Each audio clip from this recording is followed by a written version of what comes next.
Este mes, como decía el hermano José Manuel, el tema de todas las predicaciones es Jesús, la palabra encarnada. Ese es el tema general. Pero en el día de hoy a mí me corresponde Jesús, la palabra eterna. Jesús, la palabra eterna. Pueden abrir sus Biblias en Juan capítulo 1. Vamos a estar basados en los versículos 1 hasta el 3. Hermanos, la gente hoy en día quiere participar de las actividades de la Navidad, pero no llamar a la época Navidad. Ya hoy en día hay lugares que lo que dicen es felices fiestas. No dicen feliz Navidad porque Navidad habla de nacimiento y ellos no quieren recordar a aquel en cuyo nombre se celebra la Navidad. De tal manera, los musulmanes en los países donde hay musulmanes, ya incluso ni siquiera ellos quieren que se pongan nacimientos ni arbolitos porque eso les ofende en su religión. Entonces hay que decir felices fiestas. De ahí que hubo un cristiano que él dijo que saludó a un musulmán y como no podía decirle feliz Navidad porque el musulmán se iba a ofender, él le dijo feliz celebración del nacimiento del único y verdadero Dios. Pero no le dijo feliz Navidad, porque ese es el problema. Hermanos, la gente hoy celebra la Navidad, pero no conoce a aquel cuyo nacimiento dice que celebra y recuerda, incluyendo evangélicos. Hoy el mundo cristiano ha perdido de vista quién es Jesús, porque hoy queremos ser pertinentes y relevantes. Y tenemos que tener cuidado con el mensaje que predicamos en el púlpito, porque algunos se pueden molestar. Y decía el fallecido John MacArthur que el mundo ha estado molestando a Dios desde su creación. Así que si el mensaje del Evangelio le molesta, no hay problema. No hay problema. Porque el problema es con Dios. Ahí es que está el detalle. Hermanos, hubo en la época de 1940, durante la expansión de la Unión Soviética, un grupo de cristianos en Siberia fue arrestado por poseer Biblias. Y entre ellos estaba una mujer llamada María Vasilievna. No la confundan con una soldado rusa que se llamaba igual. Esta era una mujer cristiana. Cuando los soldados registraron su casa, no encontraron la Biblia que ellos estaban buscando, porque María y su familia, anticipando la persecución que ya estaba en marcha, habían envuelto la Biblia en telas y la habían puesto en un envase de metal y la habían enterrado en el patio de la casa. De tal manera que los soldados no encontraron la Biblia. Ellos fueron arrestados y cuando lograron la libertad, ella regresó al lugar a donde había enterrado la Biblia, destapó el envase, la Biblia estaba completa, estaba cuidada, estaba guardada. Una de sus nietas le preguntó que por qué ella arriesgaba la vida por un libro. Y María le respondió, porque estas palabras no son solo letras, son vida, son eternas. Y hermanos, esa convicción nos acerca también a la verdad que presenta Juan. Jesús no solo habló la palabra de Dios, Jesús no solo habló de vida eterna, Él es la palabra de Dios. Y no solo por un tiempo, sino desde la eternidad. Y voy a decir antes de seguir, los que tienen celular, chequen que estén en silencio, por si acaso. Vamos a ver este mensaje como si fuera un acto, una puesta en escena. Vamos a ver 4 partes. Este mensaje está basado exclusivamente en Juan capítulo 1, versículos 1 hasta el 3. Ese es el centro. Por eso se titula Jesús, la palabra eterna. Vamos a ver la expresión. Dice aquí en Juan capítulo 1, versículo 1. En el principio era el Verbo. Ahora, esta expresión en el principio ha traído mucha confusión, pero la Biblia es suficientemente clara. La expresión en el principio. Cuando nosotros estudiamos la Biblia, no siempre una palabra, aunque se parezca en español o se lea igual en español, no significa lo mismo en todos los versículos, y una expresión no significa lo mismo en diferentes versículos. Hay que ver de qué palabra procede, el contexto en que está esa expresión, etc. Hermanos, la expresión en el principio nosotros podemos verla en dos lugares diferentes. ¿Qué nosotros encontramos en Génesis 1:1? En el principio. ¿Qué encontramos en Juan 1:1? En el principio. Pero las dos expresiones no significan lo mismo. Cuando Moisés, inspirado por el Espíritu Santo en Génesis, usa en el principio, él está hablando del inicio del universo, del inicio de la creación. Sin embargo, cuando Juan usa la expresión en el principio, no está hablando de que eso que él está diciendo es que fue creado, sino está hablando de algo que ya había sucedido antes de la creación material. Cuando Moisés dice en el principio creó Dios, ese principio está dando principio a algo. Pero cuando Juan dice en el principio era, no está hablando de que el verbo comenzó a existir en el principio. Está hablando de que el verbo ya existía antes de ese principio. Ese es el significado de la expresión. Y esa diferencia es clave. Moisés mira hacia el comienzo de la creación, mientras que Juan mira hacia la eternidad pasada. Moisés usa en el principio algo que parte de este punto hacia adelante. Juan usa en el principio para hablar de alguien que ya existía en el pasado. No es lo mismo, no es lo mismo. Y aunque no me gusta cuando estoy predicando mencionar palabras y cosas en griego, porque yo de griego no sé ni una papa, simplemente aprendo cosas cuando estoy estudiando el mensaje. Pero hermano, este tiempo verbal de en el principio era, es el tiempo imperfecto del verbo ser en griego. Fíjese que el versículo no dice el verbo se hizo, no dice el verbo comenzó a ser, sino dice que ya era tiempo imperfecto en el griego. Ahora, esto de tiempo imperfecto, ¿qué significa?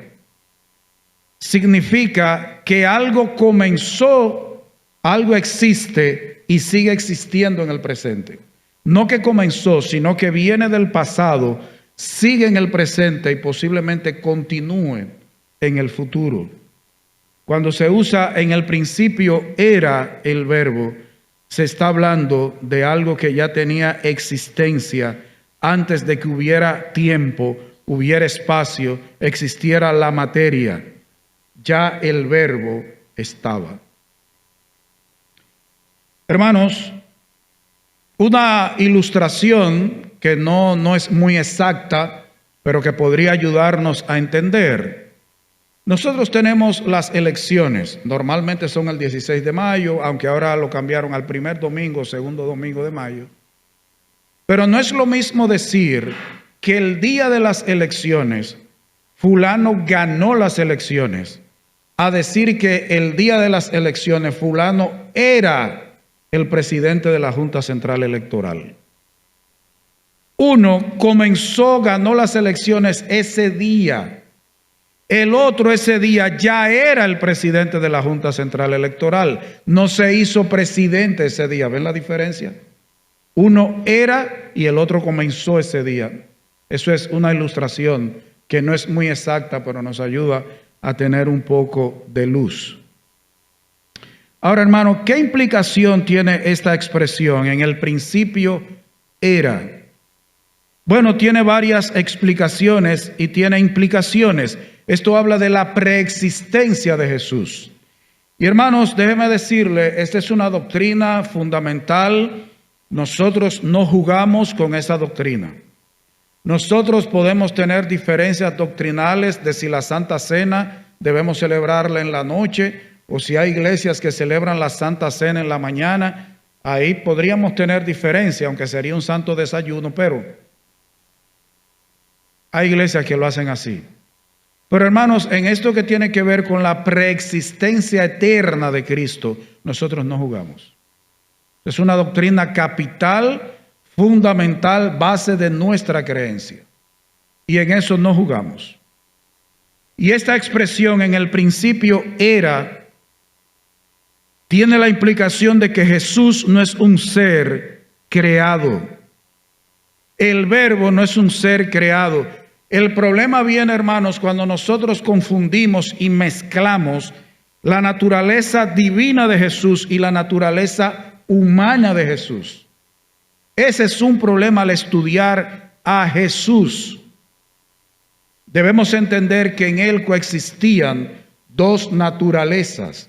Era completamente Dios o es completamente Dios, pero también tiene una naturaleza completamente humana.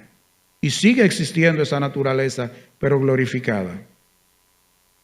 Él, como verbo, no tiene principio ni final. Él no es parte de la creación. Eso refuta cualquier enseñanza que lo haga un ser subordinado o que diga que Jesús es la primera creación del Padre.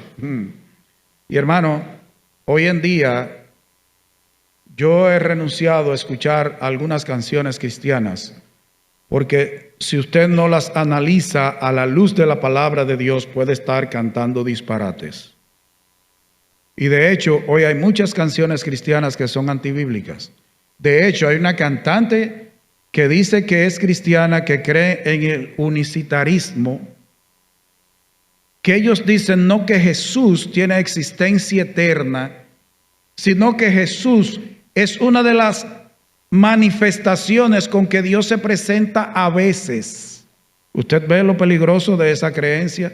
Y esa joven, yo no dudo que algunos pongan su música en sus celulares o en su bocina Bluetooth. Cristo no es un ser creado. Y Cristo es el estándar de la verdad, es el modelo por excelencia de la verdad, porque Él es la verdad. Si Cristo existe fuera del tiempo, su verdad y sus promesas no están sujetas a cambios culturales o a cambios históricos. ¿Qué dice Hebreos capítulo 13, versículo 8? Jesucristo es el mismo ayer y hoy y por los siglos. Jesucristo no cambia, Él es inmutable, Él tiene existencia eterna. Él no tiene modas. Hoy los evangélicos queremos tener modas en las iglesias. Y si tal cosa le da resultado al mundo, ¿por qué no hacemos eso en la iglesia? Porque el verbo eterno, la palabra viva de Dios, no tiene modas. Él tiene aquí qué es lo que hay que hacer en la iglesia. Él no es un ser creado y Él es el estándar de la verdad. Él no está sujeto a cambios. Hermanos, nosotros cambiamos de idea porque nosotros somos mutables. Cristo es inmutable precisamente porque Él es Dios y tiene existencia eterna. Cristo no cambia de ideas. Nosotros cambiamos de idea. Y lo triste es que a veces quisiéramos que Dios cambiara para nuestras ideas. Eso es peligroso. ¿Qué dice Juan 17:5?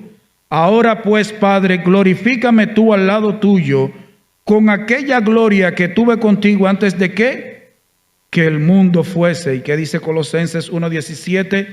Y Él es antes de todas las cosas, y todas las cosas en Él subsisten. Él no es parte de las cosas. Él es antes de todas las cosas y Él es que las sostiene. Él no es parte de las cosas, de lo creado. Él existe antes. En el principio era el Verbo. Ese Jesús es la palabra eterna, existe antes del tiempo. Pero ¿qué nosotros encontramos en el versículo 1, en la segunda parte? No solo dice en el principio, ya era el Verbo, sino dice, y el Verbo era con Dios. Usted ve ahí, fíjese que dice con Dios. Está agarrado por el pichirrí. Usted ve que ustedes tienen una falsa doctrina. Esta preposición con en el griego no simplemente dice, habla de compañía, de que alguien estaba al lado o cerca. Esta expresión con en el griego da la idea de alguien que está cara a cara con otro en igualdad. Alguien que es igual al otro, no que acompaña al otro, que es igual al otro. Ese es el significado de esa expresión con en el idioma griego. Así que Jesús no es un compañero, no es que está mirando a Dios, es que tiene igualdad con Dios, es una cara. La idea es que es una cara con Dios. Eso habla de su igualdad con Dios. Implica relación activa, comunión íntima. No es una unidad impersonal. Jesús no es una cualidad o un atributo de Dios, sino que Jesús es una persona divina en una relación con otra persona divina. Eso es lo que significa con. Es una persona que tiene una relación con un igual que él. No alguien que es parecido. La idea es que comparten la misma cara. Esa es la idea en el griego. Y hermanos, en ese sentido, nosotros debemos de tener mucho cuidado. El gran ataque del diablo es contra Jesús. Porque ¿quién es el pastor?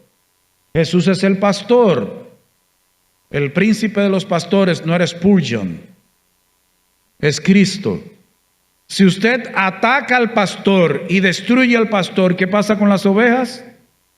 Se dispersan. El ataque de Satanás es contra la persona de Jesús.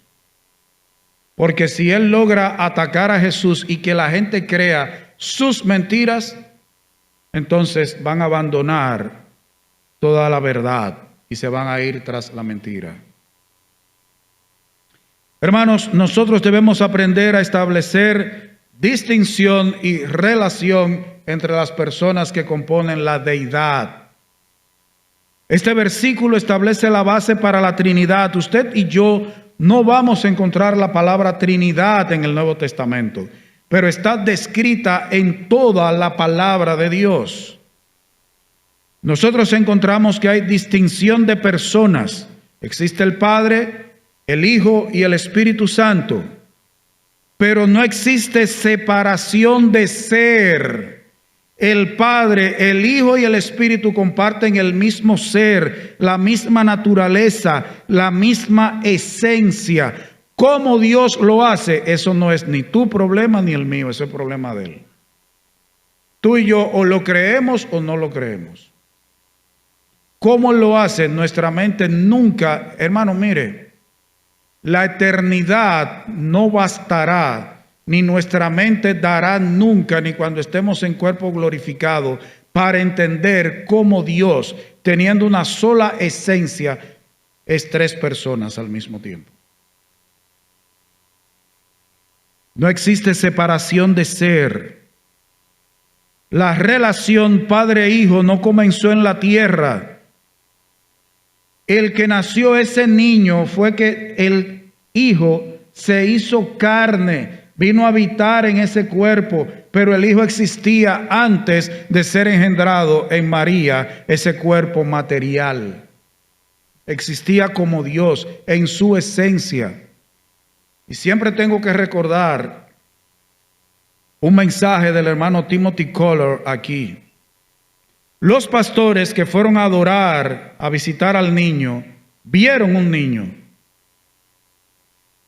Pero los ángeles estaban viendo en ese niño a alguien más. Y los demonios sabían también quién estaba habitando en ese niño. Pero José, María y los demás seres humanos solo veían al niño. Pero habitando en ese niño había alguien que los ángeles de Dios y los caídos sabían quién estaba ahí habitando en ese cuerpo. No comenzó en la tierra, es una relación eterna de amor. ¿Qué dice Juan 17:24? Padre, aquellos que me has dado, quiero que donde yo estoy, también ellos estén conmigo, para que vean mi gloria que me has dado, porque me has amado ¿desde cuándo? Desde antes de la fundación del mundo. Esto tiene dos verdades. El amor del Padre hacia el Hijo es eterno. Y Cristo no es parte de la creación del mundo. Es una relación eterna de amor, una comunión perfecta. Dios nunca se ha sentido solo. Usted sabe que hay una creencia de que Dios nos creó porque se sentía solo. Dios siempre se ha llevado bien consigo mismo. Dios no nos necesita. Dios no necesita que le hagamos compañía. No era que Él estaba aburrido en la eternidad. Wow, yo tengo una eternidad solo. Déjame hacer unos ángeles y unas gentes y ponerle en la tierra para tener con quien hablar, porque no. Dios nunca ha estado solo. Él existe en tres personas. Tres personas, una comunión perfecta. ¿Qué implicaciones tiene el hecho de que Jesús, de que el Verbo estaba con Dios, era con Dios, de que es una cara con Dios? Comparten, la idea es que tienen un solo rostro, aunque sabemos que no tienen una forma como la de nosotros. Eso es para que podamos entender. Eso se llama antropomorfismo. El Verbo no es un mensajero externo, sino un igual que comparte el mismo ser con el Padre. El Verbo no es un simple mensajero, no es un profeta más. Si el Verbo eterno está cara a cara con el Padre, ¿quién es el único que puede revelar, darnos a conocer al Padre?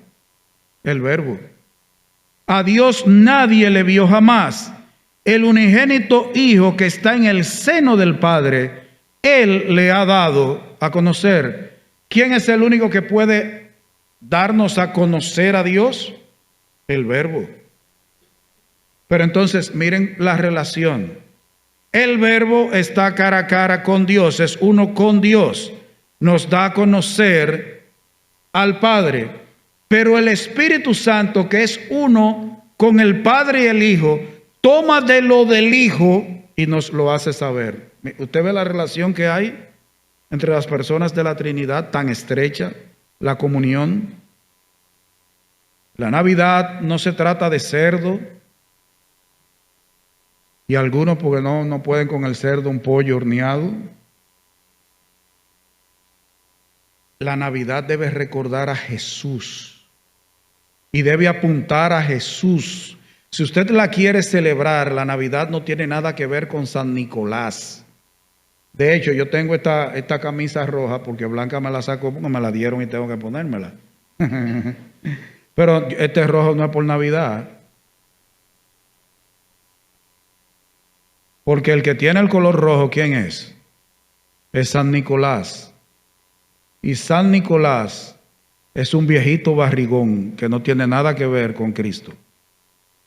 La Navidad debe apuntar al Verbo eterno que es uno con el Padre y el Espíritu. Y el único que nos puede dar a conocer al Padre. ¿Qué dice Juan 10:30? Yo y el Padre, uno somos. Ya no hay que buscar ningún otro versículo. Ya con ese solo versículo de Juan 10:30 tiene. ¿Qué dice Hebreos 1:3? El cual siendo el resplandor de su gloria y la imagen misma de su sustancia, y quien sustenta todas las cosas con la palabra de su poder, que dice allí que Cristo, el Verbo, es el resplandor de la gloria de Dios. Es como decir, el Padre brilla y el Hijo es el brillo. Eso en pocas palabras. Dice que es la imagen misma de su sustancia. Dice que ahí habla de sustancia, de ser. Pero ¿qué sigue diciendo este versículo? No dice en el principio, no solo dice en el principio era el verbo, ya existía, y el verbo era con Dios, pero aquí está más claro. Usted ve que este versículo trae como una progresión. Era el verbo, era con Dios, era Dios. Yo debí comenzar por ahí, ya se acababa el mensaje, ¿verdad que sí? Debía haber comenzado por ahí, duraba menos. Hermanos, aquí dice que el verbo era Dios. Hay una iglesia que no cree eso. Los testigos de Jehová no creen eso. Y los mormones tampoco creen eso. No son nuestros hermanos. El que niega a Cristo no es hermano nuestro, porque ¿en quién ha creído? Para ser hermano hay que creer en el mismo Salvador. Y ellos tienen otros libros aparte de la Biblia, o la Biblia manipulada. Hermanos, la expresión y el verbo era Dios. Pero usted sabe, ese es el orden que tiene en español, en la traducción que nosotros tenemos, en la Reina Valera del 60 y en la mayoría de las traducciones al castellano. Pero en griego, el orden es Dios era el verbo. Así es que está en griego. Y usted lo puede buscar en un interlineal griego. Así es que dice en griego, Dios era el verbo. Habla de la deidad del verbo. Eso es una declaración teológica directa y clara. Juan quita la cortina y revela la verdad central. El orden gramatical griego pone énfasis en la cualidad de que Dios era el verbo. Esto es una afirmación de la deidad esencial de Jesús. No es un Dios o parecido a Dios, o es que Dios a veces se muestra como Padre, a veces se muestra como Hijo y a veces se muestra como Espíritu. No, es alguien que posee la misma esencia, la misma naturaleza y los mismos atributos del Padre. Por eso dice que el verbo era Dios y en griego Dios era el verbo. Es Dios. Más claro de ahí no canta un gallo. Ahora, ¿qué implicaciones tiene esta declaración de que el verbo era Dios? Tiene muchas implicaciones. Dos de ellas. Si Cristo, si el verbo, la palabra, el logos eterno de Dios, es Dios, uno con Él, entonces el Hijo es omnipotente. Cristo tiene poder absoluto. Pero otra implicación es que tiene omnisciencia. El verbo tiene conocimiento absoluto. El Hijo no necesita que su mamá le diga, porque ella no tiene omnisciencia, ni omnipresencia, ni omnipotencia y se murió hace muchos siglos. Él no necesita que su madre le diga, mira, ahí en Atomayor hay uno que te está rezando. Dile que sí. Cristo lo sabe todo. Es omnipresente. El Hijo está en todas partes. ¿Qué dijo el Señor?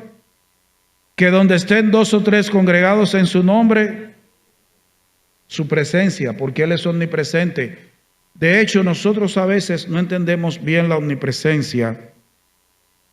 Pero hermanos, haya o no haya culto, el Señor está aquí. Haya o no haya culto, el Señor está en la calle. Haya o no haya culto, el Señor está en Peña Alta. Haya o no haya actividad o gente, el Señor está en Marte. El Señor llena el universo, Él llena, Él es inmenso. Él llena su creación. No hay un lugar en la creación al cual usted pueda ir que Dios no esté allí. Y ese es un atributo del Padre, del Hijo y del Espíritu Santo. No diga amén, porque después... Hermano, esta expresión de que el Verbo era Dios produjo escándalo en los líderes judíos. Pero ese es uno de los pilares, eso es el pilar del cristianismo. La Navidad debe celebrar la encarnación de la deidad, que Dios habitó en un cuerpo humano, se hizo carne y habitó entre nosotros. No es cualquiera, es el eterno Verbo, la expresión, la palabra viva de Dios, Dios quien se encarnó.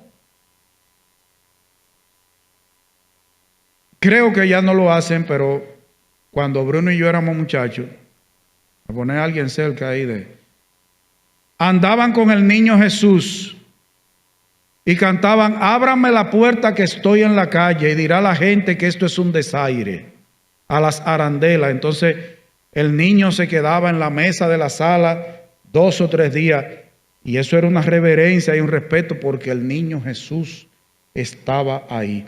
Mire, Él no es un niño, Él es un hombre, tiene un cuerpo humano, pero como Dios está en todas partes. A Él no hay que abrirle la puerta.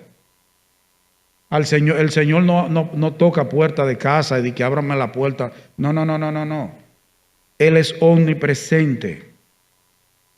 Él no es un cualquiera. Hermano, cuando usted esté el 24 cenando, recuerde que usted está recordando que Dios tomó forma humana, pero que es la eterna palabra de Dios, es el eterno Verbo de Dios, la expresión viviente de Dios. Esta expresión de que el Verbo era Dios también refuta una doctrina un poquito extraña. Yo mismo no conocía esta doctrina, pero estudiando para el mensaje conocí esta doctrina. Se llama subordinacionismo. Una doctrina extraña. Este versículo ancla la igualdad de Jesús con el Padre. La obediencia en la tierra no es por inferioridad de ser. Cristo, Jesús, el Salvador, obedeció al Padre no por ser menos que el Padre, sino porque en el plan redentor de Dios estaba establecido que como hombre Él debía tener absoluta obediencia al Padre para que pudiera satisfacer las exigencias del Padre, no por ser inferior al Padre. Porque nosotros tenemos la tendencia a veces, no sé si usted ha visto el famoso triángulo que se llama el gran poder de Dios, donde en ese triángulo en una punta está el Padre, en otra el Hijo y en otra el Espíritu Santo. No, los tres son uno. Ahora, como ser humano en su humanidad, Él se sometió al Padre porque el segundo Adán debía hacer como hombre lo que el primer Adán no hizo, no porque es menor. Es un asunto de roles. ¿Qué dice Filipenses 2:7? Sino que se despojó, Él voluntariamente se despojó a sí mismo, tomando forma de siervo, hecho semejante a los hombres. Es que era necesario eso para el plan de redención. Nosotros encontramos a Tito 2:13, aguardando la esperanza bienaventurada y la manifestación gloriosa de nuestro gran Dios y Salvador. Como Salvador, obediencia al Padre, subordinarse al Padre. Primera de Juan 5:20, pero sabemos que el Hijo de Dios ha venido y nos ha dado entendimiento para conocer al que es verdadero. Y este versículo no le gusta a los testigos de Jehová. Y estamos en el verdadero, en su Hijo Jesucristo. Este es el verdadero Dios y la vida eterna. En la traducción al Nuevo Mundo de las Sagradas Escrituras, ellos dicen otra cosa. ¿Qué dice Filipenses 2:6? El cual, siendo en forma de Dios, no estimó el ser igual a Dios como cosa que aferrarse, es que Él voluntariamente, dentro del plan de redención, dentro del plan de salvación, debía tomar forma humana para ser un hombre perfecto, sometido perfectamente al Padre. Pero como verbo eterno, Él, el Padre, el Hijo y el Espíritu Santo están al mismo nivel. ¿Qué dice el versículo 2? Perdón, el 3. Todas las cosas por Él fueron hechas, y sin Él nada de lo que ha sido hecho fue hecho. Usted ve que Él no fue hecho, Él hizo. Él hizo. La prueba final de la deidad. Cristo es la causa de la creación, y su creación es universal. ¿Qué significa esto? ¿Quién dice la Biblia en el Antiguo Testamento que creó? ¿Qué dice Génesis 1:1? En el principio creó Dios los cielos y la tierra. ¿Y qué dice el Salmo 33:6? Por la palabra de Jehová fueron hechos los cielos y todo el ejército de ellos por el aliento de su boca. Pero ¿qué dice aquí este versículo 3? Todas las cosas por Él fueron hechas. Cristo es la causa y el propósito de la creación. Si Jesús es creador, entonces Él es Dios. Y dice todas las cosas. Este es un término universal. No hay excepciones. La frase es enfática. Y sin Él, nada de lo que ha sido hecho fue hecho. No hay que argumentar más. Cristo es creador. No solo es el agente de la creación, es el medio y el propósito, es la causa. ¿Qué dice Colosenses 1:16? Porque en Él fueron creadas todas las cosas, las que hay en los cielos y las que hay en la tierra, visibles e invisibles, sean tronos, sean dominios, sean principados, sean potestades. Todo fue creado por medio de Él y para Él. Eso tiene implicaciones. ¿Usted sabe qué significa eso?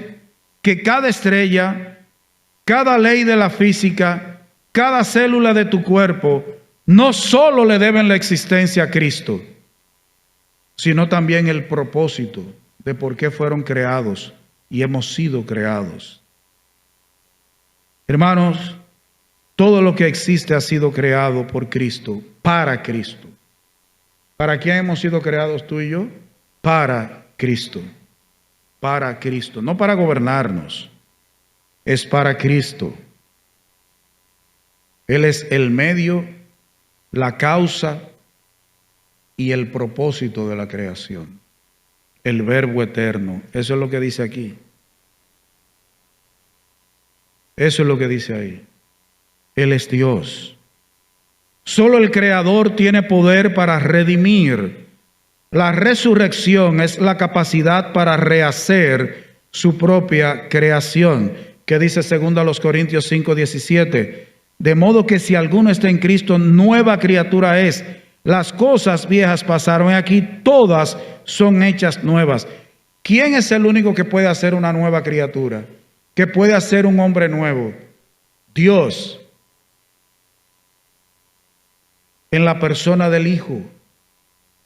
Hermanos, el hecho de la resurrección, ¿usted sabe qué dice? Que Cristo puso su vida, pero que solo Él podía tener el poder para tomarla. Cristo volvió a la vida, le dio vida a ese cuerpo nuevamente. Él es el único que tiene esa autoridad, el verbo de Dios. ¿Qué dice Hebreos 1:2? En estos postreros días dice que Dios nos ha hablado por el Hijo, a quien constituyó heredero de todo y por quien asimismo hizo el universo. Tú y yo somos herencia de Cristo. Somos propiedad de Cristo, el Creador. Esas son las implicaciones de que todas las cosas por Él fueron hechas y sin Él nada de lo que ha sido hecho fue hecho. Tú y yo le pertenecemos a Cristo por creación y por redención.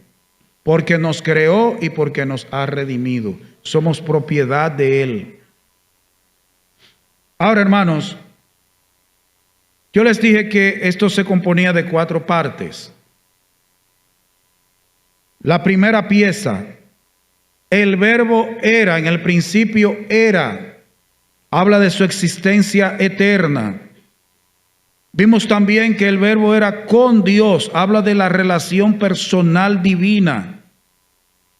La otra pieza, la otra parte, el verbo era Dios, habla de la esencia de Dios, de que Él es Dios de manera absoluta. Y la cuarta pieza dice, por Él todo fue hecho, obra de Creador universal. Y de aquí, de esas 4 piezas, surge una afirmación, una declaración. El que existía eternamente en comunión íntima con Dios, que es Dios mismo y que creó el universo por su palabra, ese es Jesús. O poniendo a Jesús delante. Jesús es el que existía eternamente en comunión íntima con Dios, que es Dios mismo y que creó el universo por su palabra. Este pasaje de Juan capítulo 1, versículos 1 al 3, no es solo el prólogo, no solo es el principio de este evangelio, no solo es la introducción al evangelio. Estos 3 versículos de Juan capítulo 1, versículos 1 al 3, es la llave para entender el resto del evangelio de Juan. Si usted no entiende estos 3 primeros versículos, no va a entender el resto del evangelio. De hecho, no va a entender el Nuevo Testamento. Y posiblemente ni el Antiguo. Estos versículos nos dicen que ese Jesús que nosotros vemos caminando en los evangelios, que el Jesús que nosotros vemos sanando en los evangelios, que el Jesús que nosotros vemos muriendo en la cruz, que el Jesús que resucitó al tercer día, es el Dios todopoderoso encarnado en forma humana. Eso hay que entenderlo en esos 3 versículos. Ahora, ¿qué aplicación tiene eso para ti y para mí? ¿Con qué se come eso?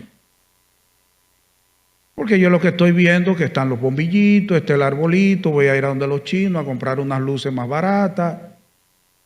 ¿Y qué tiene que ver eso de que el verbo es Dios encarnado, que existía antes de toda la creación, que tiene una comunión íntima, única, porque comparte el mismo ser con el Padre y el Espíritu, que es el creador de todas las cosas? Si Jesús es eterno, puedes confiar en Él más que en cualquier circunstancia. Todo en tu vida, trabajo, salud, gobierno, cambia y se marchita, pero la palabra eterna nunca cambia. Si Él es el mismo ayer, hoy y por los siglos, tu esperanza es inamovible.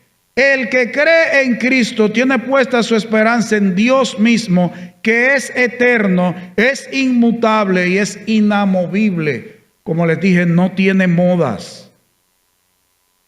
No importa las circunstancias por las cuales tú y yo estemos pasando, Él sigue siendo el mismo. Él no ha cambiado. Ahora te hago una pregunta. ¿Tú estás depositando tu confianza en algo temporal o en el eterno Dios? Hágase esa pregunta, parece sencilla, pero en la práctica diaria no es tan sencilla. Si Jesús es Dios, su autoridad debe gobernar tus decisiones y tu mente. Su palabra no es un buen consejo opcional de un hombre sabio, como dicen los musulmanes y otros. La palabra de Cristo es la dirección divina del Creador. Es el Creador, es Dios hablando. No es un consejo opcional. Bueno, Cristo dice eso en la Biblia, pero, bueno, ese pero tiene implicaciones eternas. Si Él es Dios, Él tiene una autoridad para gobernar tus decisiones, para gobernar aún lo que tú y yo pensamos. Y hay otra pregunta. ¿Hay alguna área de tu vida que aún no le has entregado a su autoridad absoluta como Dios? ¿Hay algún área de tu vida que está bajo el gobierno tuyo y no del eterno verbo, la palabra eterna de Dios? Si Jesús es creador, si todo fue hecho por medio de Él y para Él, nada en tu vida es imposible para Él restaurarlo. El que creó el universo de la nada no tiene límites para transformar un matrimonio roto, eliminar una adicción, un vicio, dar esperanza en medio de la depresión, del estrés, de la ansiedad.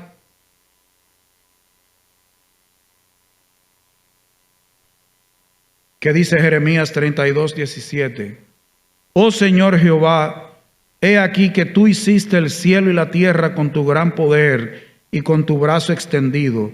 Ni hay nada que sea difícil para ti.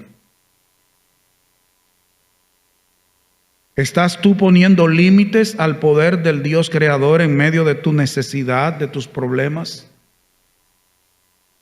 Nosotros a veces creemos que podemos poner límites a Dios. No, los límites los tenemos nosotros aquí.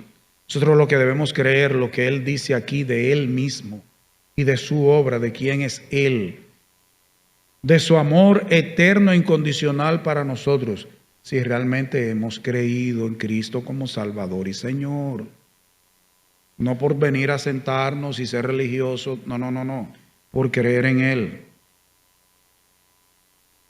Si Jesús es la palabra eterna, debes buscarlo diariamente en la Escritura, en la Biblia. Conocer su palabra escrita es el medio principal que Él nos dio para conocerlo a Él, la palabra encarnada. ¿Cómo nosotros podemos saber la voluntad de la palabra viva si no leemos la palabra escrita? Porque ¿dónde es que nos habla del verbo? ¿De quién es Él y su obra? ¿Es aquí? Entonces, ¿cómo una gente puede decir que cree en Cristo y no le importa conocerlo como Él se revela en su palabra? No debes descuidar el estudio del libro que revela a Cristo, que habla de Cristo. Esto no es un libro cualquiera, ni es un resguardo tampoco.